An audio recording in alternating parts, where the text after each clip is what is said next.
So the properties of the definite integral are they're spelled out for you in your OpenStax textbook, and you can take a look at those in that section. They're also spelled out here in this PowerPoint, and we're going to look at a few of these as we go throughout these problems.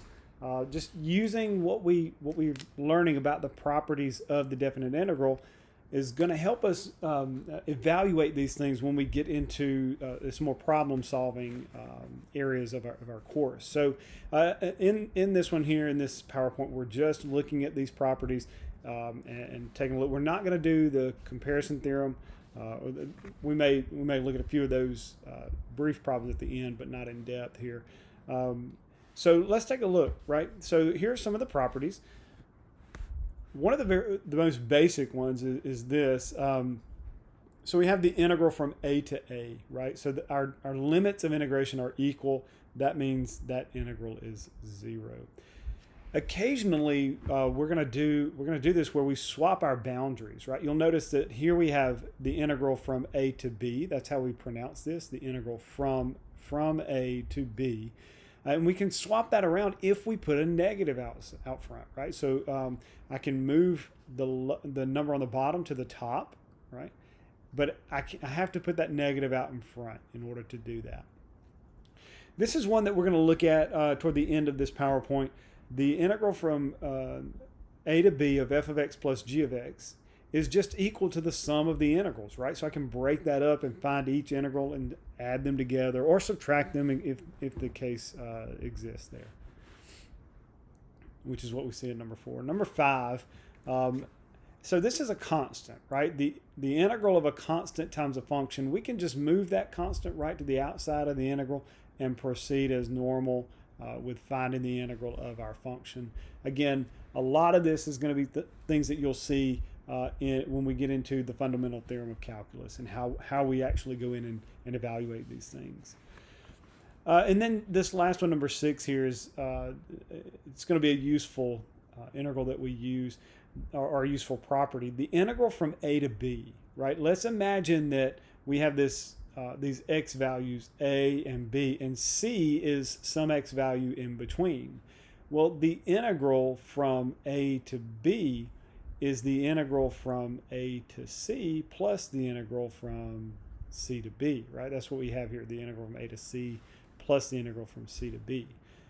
Let's take a look at how these are going to work and what they're going to do for us as we go throughout our problems here. And this is really, really small, maybe a little hard to see for you. So let me see if I can zoom that in and take a little bigger approach to it.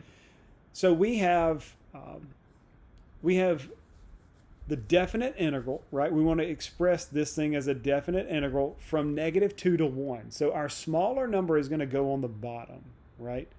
And we're going to put the larger number up top.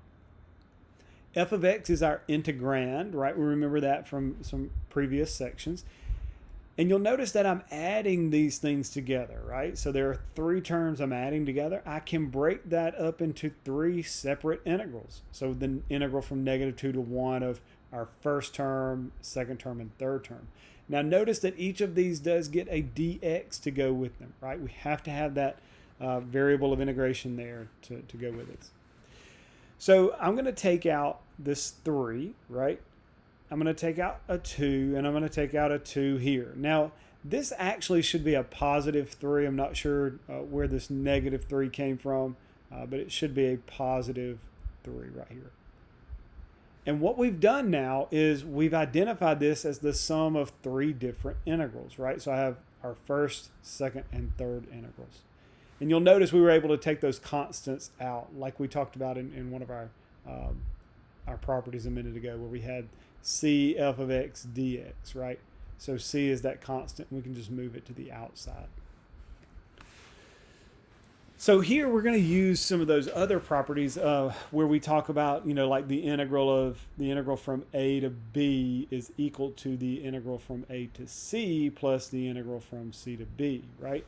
Well, if we look at this one, we have 2 things that we want to find. We want to find the integral from 5 to 8 of f of x dx. And then in the next slide, we're going to tackle this problem here, okay? So to find the integral from 5 to 8, let's look at what we're given. we know the integral from 0 to 8, and we know the integral from 0 to 5.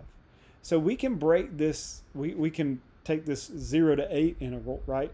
The integral from 0 to 8, and I can say it's equal to the integral from 0 to 5 plus the integral from 5 to 8, right? We're using this theorem here, or this property. I know what this guy is. I know that's 5, and I know that it is equal to, I know that it's 10. Sorry about that. I know that that's equal to 10, and I'm going to have 5 plus the integral from 5 to 8 that I have to solve for. We can see that laid out right here for us. So it's just a matter of isolating this term, right? I want to get this thing by itself, which means I've got to subtract 5 from both sides. And that's where we get that this integral is equal to 5. In the b part, right, we're going to take the integral from 0 to 8 of 3f of x minus 2g of x dx. Okay, so I've got to find the integral from 0 to 8 of 3f of x minus 2g of x dx. There are a couple of properties we're going to employ when we look at this one. First, I'm subtracting, which means I can break this up into one integral minus the other integral. Now I'm going to take that 3 and move it to the outside, right? So our constant's on the outside, and we have that 2 on the outside. And by definition, right, I was given that the integral from 0 to 8 is 10, right? So I'm going to have 3 times 10 minus 2 times. This one I was given to be 12, 2 times 12. So we end up with 30 minus 24, or 6. There are a few problems for you to look at in the Newton assignments for this section. Take a look, give me some feedback. As always, I'm here to help out.